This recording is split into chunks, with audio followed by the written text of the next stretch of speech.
Hello friends, this is Ritu Mansotra and welcome to CCD, a complete course destination. So दोस्तों, जैसे कि हम लोग को पता है कि हम लोग अपनी पिछली क्लास के अंदर क्लास 10th के चैप्टर 2 को डिस्कस कर रहे थे, जिसका नाम था एसिड बेसिस एंड सोल्स। तो हम लोगों ने अपनी पिछली क्लास के अंदर एसिड बेसिस एंड सोल्स के बारे में काफी कुछ जाना था। हमने जाना था कि एसिड्स क्या होते हैं, बेसिस क्या होते हैं, इनके कुछ इंडिकेटर्स के बारे में जाना था, और हम लोगों ने एसिड्स की रिएक्शन देखी थी मेटल्स के साथ कि किस तरह से एसिड जो है मेटल्स के साथ रिएक्ट करते हैं, और उसी तरह हम लोगों ने देख लिया था कि किस तरह जो एसिड्स हैं वो metal carbonates and metal hydrogen carbonates के साथ रिएक्ट करते हैं। तो आज की क्लास में हमारी डिस्कशन रहेगी उसकी नेक्स्ट टॉपिक पे, जो है how do acids and bases react with each other. किस तरह से जो एसिड्स और बेसिस एक दूसरे के साथ रिएक्ट करते हैं वो हम लोग आज की क्लास के अंदर डिस्कस करने वाले हैं। तो सबसे पहले तो जो भी इस क्लास को देख रहे हैं, लाइक शेयर सब्सक्राइब करना मत भूलिएगा, लाइक शेयर सब्सक्राइब जरूर कर दीजिएगा। तो चलो शुरू करते हैं अपनी आज की क्लास को। उसके अंदर हम लोग अपने टॉपिक को शुरू करेंगे, how do acids and bases react with each other. तो इसको हम लोग शुरू करेंगे एक एक्सपेरिमेंट के साथ, छोटे से एक्सपेरिमेंट के साथ। मान लीजिए हमारे पास एक टेस्ट ट्यूब है और उसके अंदर हम लोगों ने 2 ml ऑफ सोडियम हाइड्रोक्साइड ले लिया है। 2 ml क्या ले लिया हम लोगों ने? Sodium hydroxide, dilute sodium hydroxide. Dilute sodium hydroxide हम लोगों ने इसके अंदर ले लिया है, और उसी के साथ हम लोग क्या करेंगे, इस टेस्ट ट्यूब के अंदर जो है 2 ड्रॉप्स ऑफ फिनॉल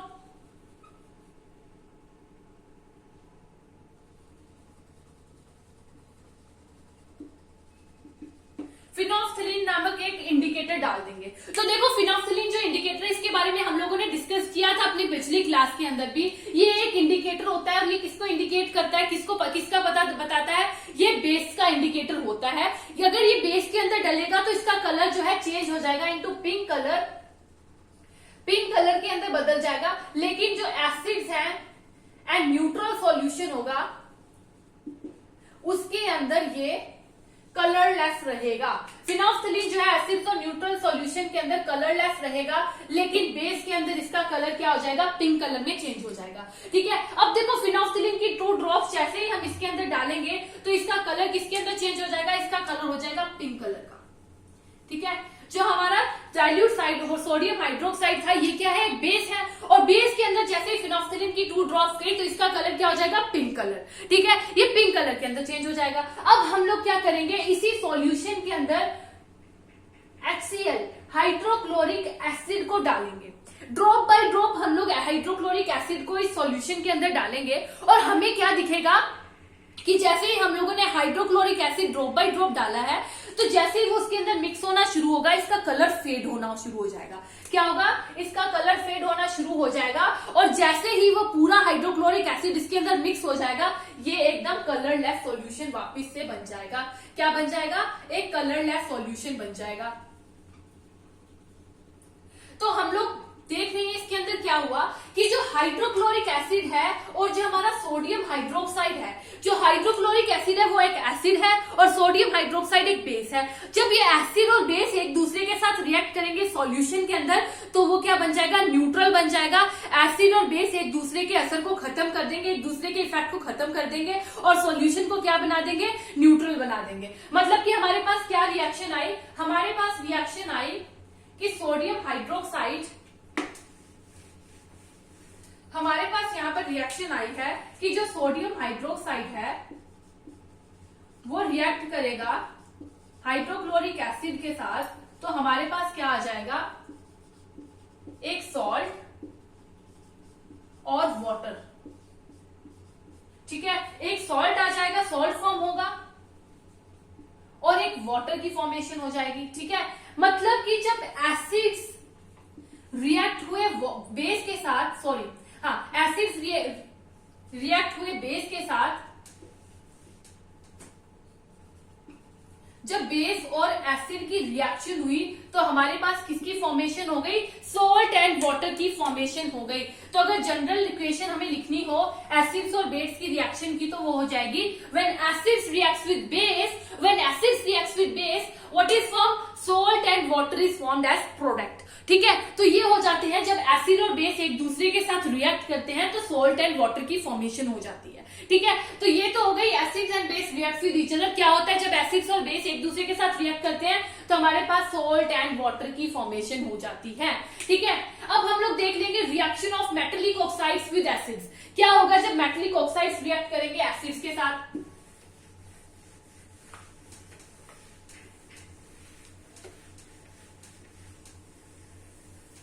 तो देख लेते हैं reaction of metallic oxides, reaction of metallic oxides with water, sorry with acids.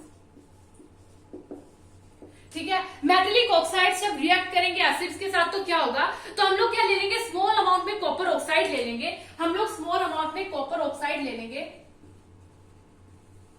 ठीक है, एक बीकर के अंदर हम लोगों ने स्मॉल अमाउंट में कॉपर ऑक्साइड ले लिया।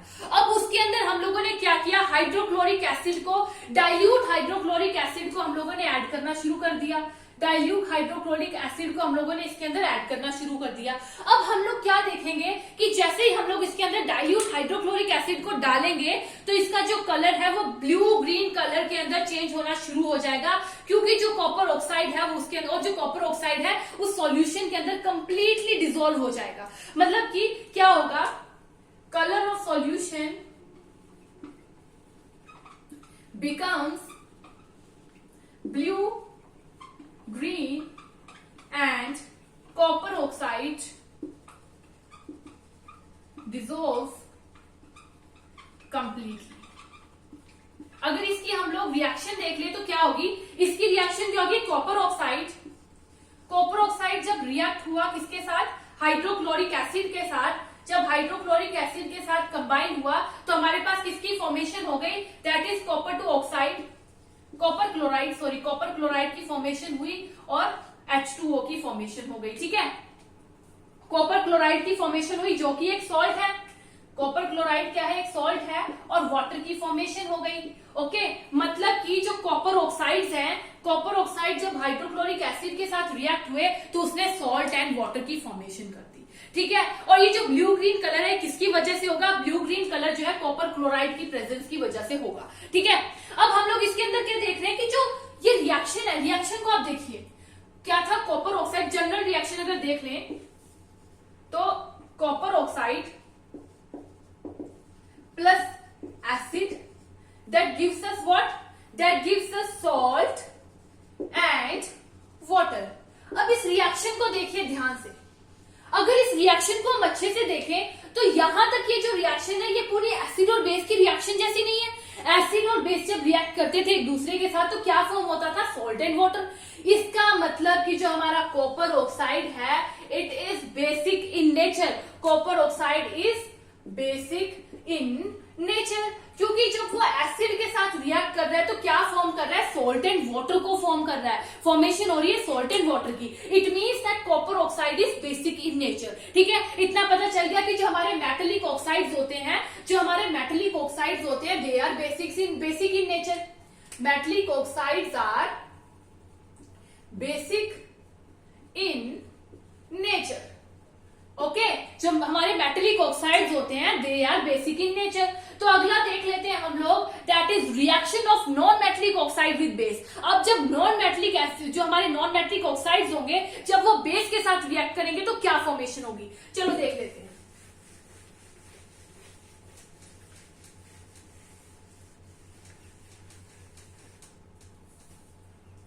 Reaction of non-metallic oxides with base। तो देखो हम लोगों ने एक रिएक्शन पहले भी की है, that is lime water reacts with carbon dioxide. जब लाइम वाटर, जिसको हम लोग क्या बोल देते हैं, कैल्शियम हाइड्रोक्साइड भी बोल देते हैं, जब कैल्शियम हाइड्रोक्साइड रिएक्ट करता है कार्बन डाइऑक्साइड के साथ तो क्या होता है, जब कैल्शियम हाइड्रोक्साइड रिएक्ट करता है कार्बन डाइऑक्साइड के साथ तो क्या फॉर्मेशन हो जाती थी जब कैल्शियम हाइड्रोक्साइड रिएक्ट करता था कार्बन डाइऑक्साइड के साथ। जो हमारा कैल्शियम हाइड्रोक्साइड होता है ये होता है बेस, ठीक है। जब इन दोनों की रिएक्शन होगी तो हमारे पास फॉर्मेशन हो जाएगी सॉल्ट एंड वाटर की। अगर हम लोग रिएक्शन देख लें कैल्शियम हाइड्रोक्साइड, जिसको हम लोग लाइम वाटर भी कह देते हैं, क्या कह देते हैं, लाइम वाटर ऑल्सो। तो हमारा जो कैल्शियम हाइड्रोक्साइड है जब ये रिएक्ट करेगा कार्बन डाइऑक्साइड के साथ तो किसकी फॉर्मेशन हो जाएगी, that is a salt and water. Formation हो जाएगी सॉल्ट एंड वाटर की। अब इस रिएक्शन में भी आप कुछ कॉमन देख रहे हैं। जब बेस रिएक्ट हुआ कार्बन डाइऑक्साइड के साथ तो किसकी फॉर्मेशन हुई, सॉल्ट एंड वाटर की। अब ये रिएक्शन भी तो हमारी एसिड और बेस की रिएक्शन के जैसी है। एसिड और बेस की रिएक्शन क्या थी, when acid reacts with base they gives us salt and water as product. अब देखिए इसके साथ बिल्कुल सिमिलर है, बस हमारे पास एसिड्स की जगह क्या है, हमारे पास नॉन मेटेलिक ऑक्साइड्स है। मतलब कि जो हमारे नॉन मेटेलिक ऑक्साइड्स होते हैं, non metallic oxides are acidic in nature. मतलब कि जो नॉन मेटेलिक ऑक्साइड्स हैं, हमारे नॉन मेटेलिक ऑक्साइड्स हैं, they are acidic in nature. ठीक है, यहां तक पता चल गया। हम लोगों को पता चल गई एसिड्स की रिएक्शन मेटेलिक ऑक्साइड्स के साथ, हमारे बेसिस की रिएक्शन नॉन मेटेलिक ऑक्साइड्स के साथ, जिससे हमें पता चल गया कि ये जो है मेटेलिक ऑक्साइड्स हैं वो बेसिक नेचर में होते हैं, बेस की तरह बिहेव करते हैं, और नॉन मेटेलिक ऑक्साइड्स जो होते हैं वो हमारे एसिड्स की तरह बिहेव करते हैं, एसिडिक नेचर के होते हैं। अब हम लोग देख लेते हैं that what do all acids and all basis have in common. जो सभी एसिड्स होते हैं और जो सभी बेसिस होते हैं उनके अंदर क्या कॉमन होता है। तो देखिए अगर एसिड्स की बात करते हैं तो सभी एसिड्स की केमिकल प्रॉपर्टी सेम होती है। सभी एसिड्स जो है जब मेटल के साथ रिएक्ट करते हैं तो हाइड्रोजन को जनरेट करते हैं, हाइड्रोजन को रिलीज करते हैं, जनरेट करते हैं, कुछ भी हम लोग कह सकते हैं। मतलब कि जो हमारे एसिड्स होते हैं सबके अंदर हाइड्रोजन क्या है, कॉमन है। हाइड्रोजन क्या है, कॉमन है हमारे एसिड्स के अंदर। तो चलो एक छोटा सा एक्सपेरिमेंट करके देख लेते हैं कि एसिड्स और बेसिस जो है उनके अंदर से कौन जो है इलेक्ट्रिसिटी कंडक्ट करते हैं। मान लीजिए हमारे पास एक बीकर है जिसके अंदर हम लोगों ने एक वुडन कोक जो है फिक्स किया हुआ है, ठीक है। इसके ऊपर हम लोगों ने 2 नेल्स को अटैच कर दिया, 2 नेल्स को अटैच कर दिया, और हम लोगों ने 4 सॉल्यूशन ले लिए। एक ले लिया alcohol, glucose, hydrochloric acid and sulphuric acid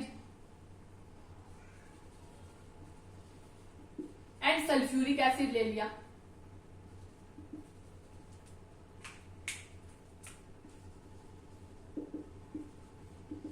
क्या क्या ले लिया हम लोगों ने, अल्कोहल ले लिया, हाइड्रोक्लोरिक एसिड ले लिया, और हम लोगों ने सल्फ्यूरिक एसिड ले लिया। इन सब के हम लोगों ने सॉल्यूशंस ले लिए, ठीक है। ये डाइल्यूट होंगे थोड़े। अब हम लोग क्या करेंगे, इन नेल्स के साथ 2 वायर्स को अटैच कर देंगे, 2 वायर्स को अटैच कर देंगे, और इन्हीं वायर्स को आगे 6 वोल्ट की बैटरी के साथ अटैच कर देंगे, 6 वोल्ट की बैटरी के साथ अटैच कर देंगे। यहां पर एक हम लोग बल्ब लगा देंगे, and which is attach to a switch, ठीक है, जो कि एक स्विच के साथ अटैच होगा।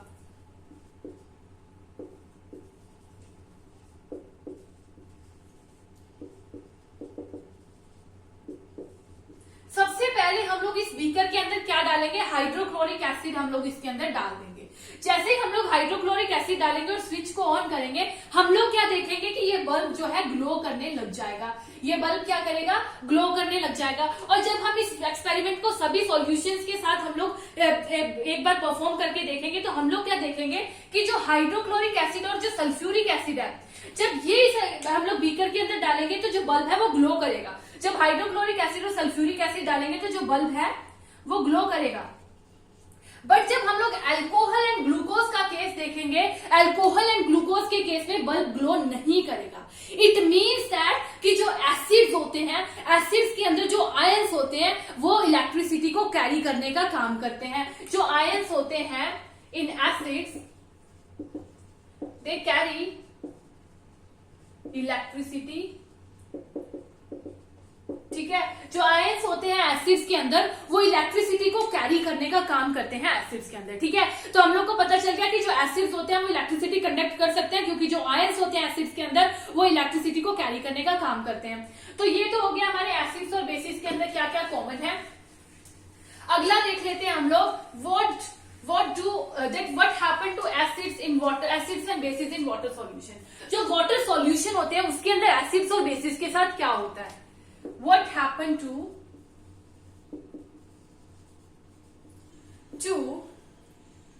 acids and bases in a water solution। Water के अंदर जो है एसिड्स और बेसिस के साथ क्या होता है। तो सबसे पहले हम लोग एसिड्स की बात कर लेते हैं, ठीक है। जो एसिड्स होते हैं वो क्या करते हैं, वाटर के अंदर हाइड्रोजन आयन को जनरेट कर देते हैं, हाइड्रोजन आयन को रिलीज कर देते हैं, प्रोड्यूस कर देते हैं। मतलब हम लोग एक एग्जांपल के साथ समझेंगे, हाइड्रोक्लोरिक एसिड ले लेते हैं, ठीक है। हाइड्रोक्लोरिक एसिड जो है वाटर के अंदर क्या करेगा, हाइड्रोक्लोरिक एसिड जो है जो हमारा हाइड्रोजन है, हाइड्रोजन आयन को रिलीज कर देगा, प्रोड्यूस कर देगा। और वो जो हाइड्रोजन आयन होगा हमारा, हाइड्रोजन आयन जो है अकेला एग्जिस्ट नहीं कर पाता। तो ये जो हाइड्रोजन आयन है ये किसके साथ कंबाइन हो जाएगा, वाटर के साथ कंबाइन हो जाएगा और क्या बना देगा, हाइड्रोनियम आयन बना देगा। और जो है क्लोरीन जो है अलग रह जाएगा। मतलब कि क्या होगा, जो एसिड्स होते हैं हम लोगों ने देखा एसिड क्या करते हैं, हाइड्रोजन आयन को रिलीज कर देते हैं और वही हाइड्रोजन आयन अकेला नहीं एग्जिस्ट कर पाता, इसलिए वो वाटर के साथ कंबाइन हो जाता है और क्या बना देता है, हाइड्रोनियम आयन बना देता है, ठीक है। तो ये होता है वाटर के प्रेजेंस में एसिड्स के साथ। एसिड्स क्या करते हैं, वाटर की प्रेजेंस में जो है हाइड्रोजन आयन है उसको, हाइड्रोजन आयन को रिलीज कर देते हैं, प्रोड्यूस कर देते हैं। और वो हाइड्रोजन आयन जो है अकेला एग्जिस्ट नहीं कर पाता और हाइड्रोजन आयन वाटर के साथ कंबाइन हो जाता है और बना देता है हाइड्रोनियम आयन, ठीक है। अब बात कर लेते हैं बेसिस की। तो बेसिस की हम कुछ एग्जाम्पल ले लेते हैं, ठीक है। बेसिस की कुछ एग्जाम्पल ले ले तो हम लोग क्या देखेंगे,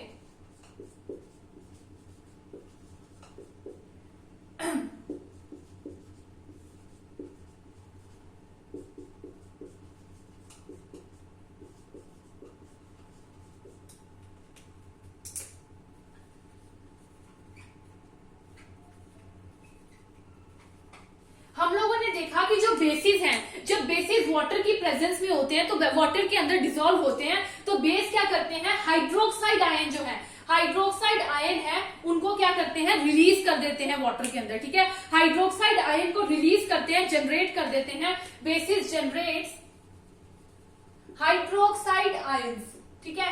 हाइड्रोक्साइड आयंस को जनरेट कर देते हैं बेसिस वाटर की प्रेजेंस में। और ऐसे बेसिस जो कि वाटर के अंदर सोल्यूबल होंगे उन बेसिस को हम लोग क्या बोल देते हैं, अल्कलाइज, ठीक है।